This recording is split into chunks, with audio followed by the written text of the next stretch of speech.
Hello, welcome with some new hope. Let's talk about our third video, that is a related vocabs. And ये जो lecture है ये third lecture है actually. तो देखते हैं ये थर्ड लेक्चर में आज मैं कुछ और भी नए प्रीफिक्स लेके आई हूँ, आप लोगों के साथ शेयर करूँगी. और ये जो भी नया प्रीफिक्स है आज वाला लेक्चर ये काफ़ी इजी है एक्चुअली, और काफ़ी मज़ेदार भी है और आपको आसानी से याद भी रहेगा. So let's talk about it. जो फर्स्ट लेक्चर है, फर्स्ट वर्ड है, वो फर्स्ट प्रीफिक्स क्या है? That is ALIM. You can remember like Aleem, ऐसे आप बोल सकते हैं. और जिसका मीनिंग क्या है?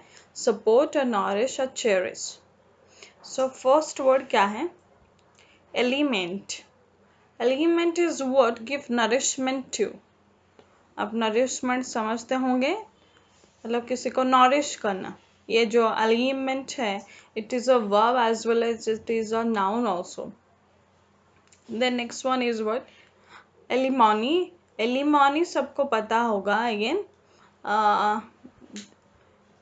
it is the allowances given by the partner after legal separation. मतलब डिवोर्स के बाद डिवोर्सी को जो पैसा मिलता है हस्बैंड के साइड से, उसको क्या बोला जाता है? आलिमानी. और देखिए आप, मैं स्लाइड में वर्ड्स को कैसे डिफ्रेंशिएट कर दी हूँ. आपका जो फर्स्ट स्टार्टिंग में ALIM, that is the root, और उस रूट जो है वो क्या है? सपोर्ट है या फिर नरिश है. और बाकी उसका last second part is a suffix actually. Then the third word is alimentary. That means what? Concerned with nourishing of food. Again ये भी उससे रिलेटेड वर्ड ही है. Then last one is what? alimentation. इसका मीनिंग क्या होता है? Simple वाला मीनिंग ये है, फीडिंग और नरिशमेंट आप बोल सकते हो. It is also noun. क्योंकि कैसे पता चला ये नाउन है? क्योंकि इसका लास्ट में TION है, और like TION it is a suffix actually. और ज़्यादातर ये किसके साथ यूज होता है? नाउन के साथ. लेकिन नॉरिशमेंट में भी देखिए आप, लास्ट में इसमें क्या लिखा है? MENT. ये भी किसका एग्जाम्पल है? नाउन का. So let's talk about next slide. तो फर्स्ट वाला क्या था अपना? एलिम. आप एलिम को याद रखिए, जिसका मीनिंग क्या होता है? सपोर्ट, नॉरिश और चेरिश. तो इससे कुछ भी अगर वर्ड स्टार्ट हो रहा है तो कहीं ना कहीं वो ये सारे मीनिंग ही कन्वे करेगा. Then next one is what? Alter. So what is alter actually? Alter तो आपको पता है, चेंज अदर. तो like first one is a verb, जिसका मीनिंग क्या होता है? चेंज हो सकता है या मॉडिफाई हो सकता है या बिकम डिफरेंट भी हो सकता है. Then next one is what? Alternate. आपको ऑल्टरनेट भी पता है, हम बोलते हैं कि alternate turns, that means preceded by turns. And next one is alternative.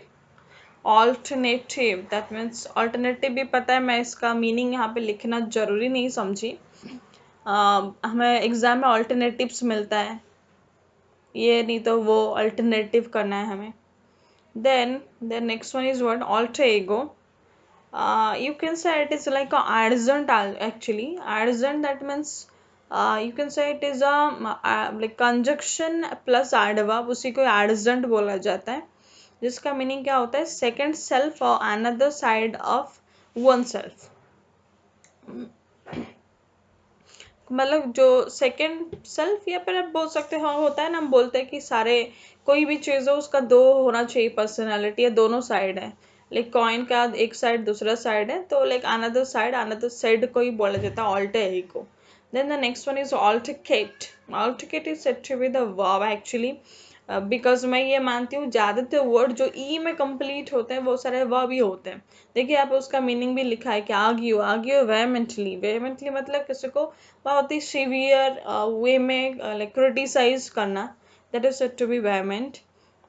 तो ये देखिए आप, ये वो जितने भी वर्ड्स लिखा है यहाँ पे, चारों वर्ड्स, ये चारों वर्ड्स का स्टार्टिंग में क्या लिखा है? Alter, ALT. Then let's talk about the next one, alt. Alt का मीनिंग क्या होता है? हाई और डिप. तो जो फर्स्ट वर्ड है, फर्स्ट वर्ड क्या है? ऑल्टर. एंड ऑल्टर का मीनिंग क्या होता है?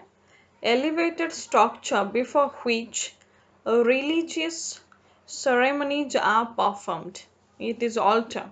मतलब ये सारे आपको, मतलब ये क्रिश्चियन, आई थिंक ये सारे क्रिश्चियन लाइक रिलीजन में ज़्यादातर देखने को मिलता है। जिस लाइक ऑल्टर का मीनिंग क्या हो रहा है यहाँ पे, कि जहाँ पे कुछ रिचुअल्स या फिर कोई सेरेमनी परफॉर्म किया जाता है, कोई रिलीजियस, ये लाइक यू कैन से it is a religious place, actually religious place. Next one is word altimeter, जिसका मीनिंग क्या होता है, इंस्ट्रूमेंट दैट मेजर्स एलिवेशन। आप एलिवेशन का मीनिंग तो समझते हैं, जिसका मीनिंग क्या है, हाइट को जो लाइक मेजर करने में जो मीटर यूज होता है, that is said to be altimeter. The next one is what altiplano. Altiplano is what? It is the high plateau. So plateau का भी मीनिंग अगेन आपको पता होगा, बट ये काफ़ी हाई, मतलब हाई मतलब जो हम लोग बोलते हैं कि लाइक जियोग्राफिकल मीनिंग है actually. Then next one is what? Altitude. Altitude. Also, you know, altitude. Height of something above certain preference level. वो ऑल्टीट्यूड बोलते हैं कि इसका ऑल्टीट्यूड क्या है। अगेन इट इज़, ये भी एक ज्योग्राफी टर्म है, एक्चुअली ज्योग्राफी में ज़्यादातर यूज होता है। Next one is exaltation. तो आप देख सकते हैं एक्स, ये थोड़ा स्टार्टिंग वाला प्रीफिक्स है, आप ऑल्ट जो है वो मिडिल में ही है, एंड टेशन ATAION, that is use for a noun, and this particular word is said to be a noun. Exult, exultation is said to be word, मतलब किसी को प्रेज करना, किसी को प्रेज करना, बहुत ही मतलब ज़्यादा प्रेज करना। Exalt is the verb actually. Again उसमें EX और ALT यहाँ पे सॉफिक्स का काम कर रहा है। अगर मैं ओनली एक्सल्ट का बात करूँ तो, जैसे कि मैं को सिमिलर भी इसका बोल लेती हूँ। एक्सल्टेशन मतलब हम लोग सिंपली जिसको बोलते हैं प्रेज करना किसी को, या फिर उसका सिमिलर आप ये बोल सकते हैं लाउड, कमेंड, इलोगाइज, ग्लोरीफाई, ये सारे उसका सिमिलर हो सकता है, और भी काफ़ी सिमिलर है, मैं कुछ 4 या 3 बोली हूँ। सो ये स्लाइड में हम किसके बारे में बात किए ना, ऑल्ट के बारे में, और इसका मीनिंग क्या है, हाई और डिप। तो मुझे क्या रिमेम्बर करना है, ऑल्ट से अगर कुछ वर्ड स्टार्ट हो रहा है, या फिर वो कोई पर्टिकुलर वर्ड के मिडिल में है या फिर लास्ट में है, तो फिर वो किसको रिलेट करेगा ना, हाई और डिप को रिलेट करेगा। सो आगे बढ़ते हैं हम लोग, देखते हैं नेक्स्ट क्या है। Next one is AM. Then next one is AMB and AMBUL। पहले तो हम लोग आम के बारे में ही बात कर लेते हैं। आम मतलब हम लोग ज़्यादातर आम किसके साथ यूज़ करते हैं, आई के साथ यूज़ करते हैं। ओके, तो आप ऐसे याद रखिए, लाइक खुद खुद हम लोग खुद से प्यार करते हैं कि नहीं। तो आम का मीनिंग क्या है, एक्चुअली लव और लाइकिंग। तो जो फर्स्ट वर्ड है that is word amiable. Amiable का मीनिंग क्या होता है, friendly, and also amiable is quite similar to amicable, जिसका भी मीनिंग क्या है ना, फ्रेंडली। अब दोनों यूज कर सकते हो, बस ये दोनों के स्पेलिंग में डिफरेंस क्या है, डिफरेंस एक सी का ही है, मतलब ऊपर वाला में ए है और सेकेंड में एक सी एक्स्ट्रा एडेड है। Amiable and amicable both convey similar meaning. Then next one is what, amity. Amity.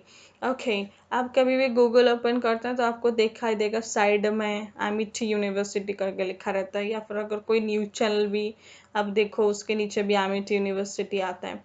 तो एक्चुअली एमिटी का मीनिंग क्या होता है, फ्रेंडशिप। फ्रेंडशिप और कहीं ना कहीं ये पीसफुल उस सेंस में भी यूज़ किया जाता है।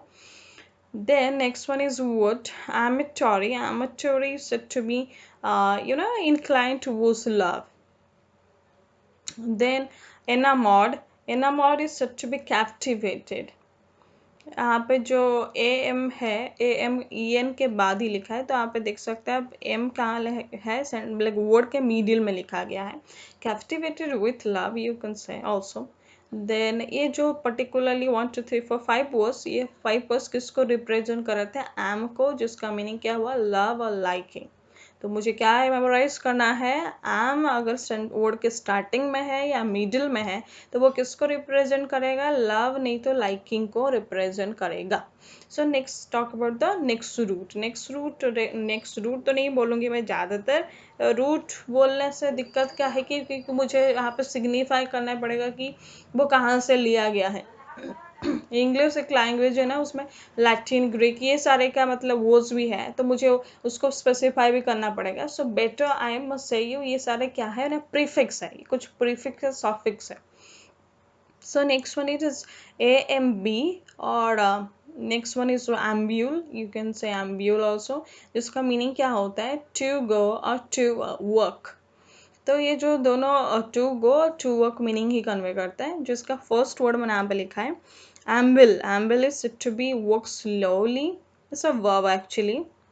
देखिए यहाँ पे एम्बिल का मीनिंग क्या हो गया, वर्क। देन एम्ब्यूलेट, एम्ब्यूलेट का मीनिंग क्या होता है, work from place to place, एक जगह से दूसरे जगह जाना। Also you can relate this word to vagabond, but exactly वो vagabond होगा नहीं, vagabond is a word like जो मतलब घूमता रहता है इधर उधर, not a so like the particular person not stay in a particular place actually. So you can relate this word. That's what I want to say.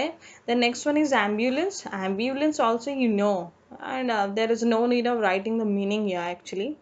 Then next one is word परम्बुलेट। परम्बुलेट यहाँ पे देखिए starting में क्या लिखा है, PER, और बाद उसके बाद क्या लिखा है, AMBULAT। तो ये एम्ब्यूल मिडिल में ही लिखा गया है, जिसका मीनिंग क्या होता है, वर्क अबाउट। और ये जो अबाउट वो किसके लिए ऐड किया है, वो पर के लिए ऐड किया है actually. Then next one is word ambulatory. Ambulatory is to be capable of working. आप अगेन कुछ वर्ड्स देखें, जो सारे वर्ड्स का मीनिंग क्या है। ये पर्टिकुलर 5 वर्ड्स है, एम्बिल से लेकर अगर मैं एम्बिलेटरी तक बात करूँ, ये 5 वर्ड्स का मीनिंग क्या है, टू गो, टू वर्क।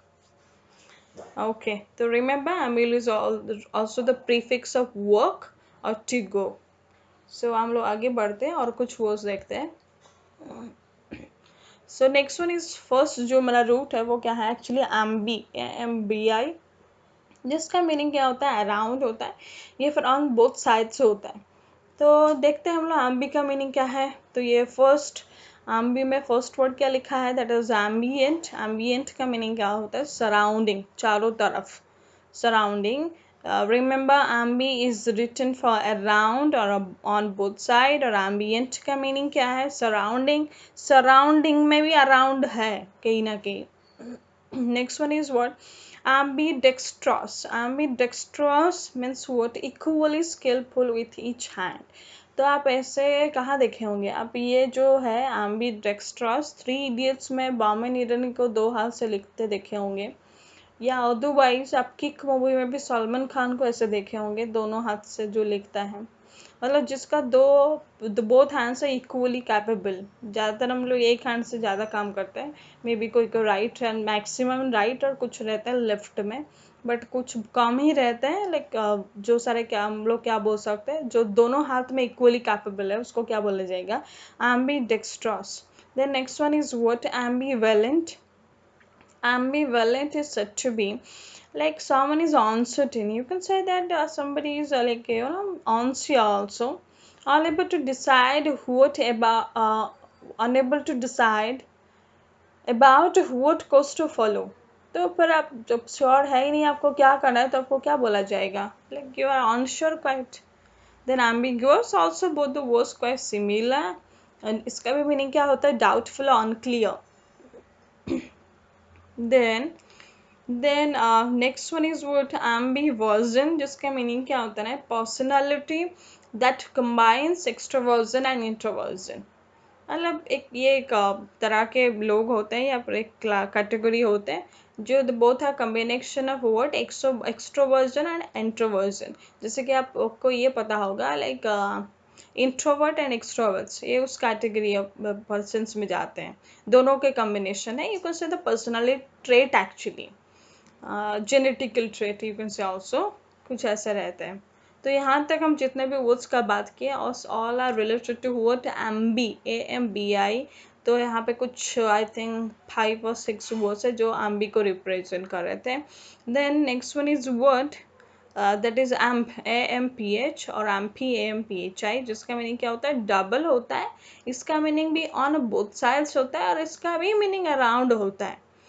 और ये इसमें मैं कुछ वर्ड्स लिखी हूँ, जैसे कि ये एम्फी और आम को देखने से आपका दिमाग में तुरंत कौन सा वर्ड आता है, that is amphibian. Amphibian means would animal that can live both on land और in water, you know this kind of animals. ये कहीं ना कहीं हम लोग स्कूल बुक में पढ़े थे। Then next one is what? Amphora. Amphora, I think you will not get this word in any dictionary also. The dictionary in terms of, I'm talking about some mobile apps actually. And when you put this particular word in Google, then like there it will show some pictures actually. मतलब कुछ pictures दिखाएंगे जिसमें एक jar होगा जिसका दो handle होना चाहिए. इस लाइक यू कैन से जैसे कि यहाँ पे लिखा है ancient jar with two handles. It is actually correct. Amphora. और अम्फोरा इसमें लाइक एम पी एच है तो फिर वो किसको रिप्रेजेंट करेगा? कोई बोथ और दो को रिप्रेजेंट कर रहा है. टू हैंडल्स होना चाहिए और उसमें एक नैरो नेक भी रहता है actually. Next, and the last word is what? Amphibolus. Amphibolus is said to be capable of two meaning. मतलब capable of two meaning. You can say like ये कोई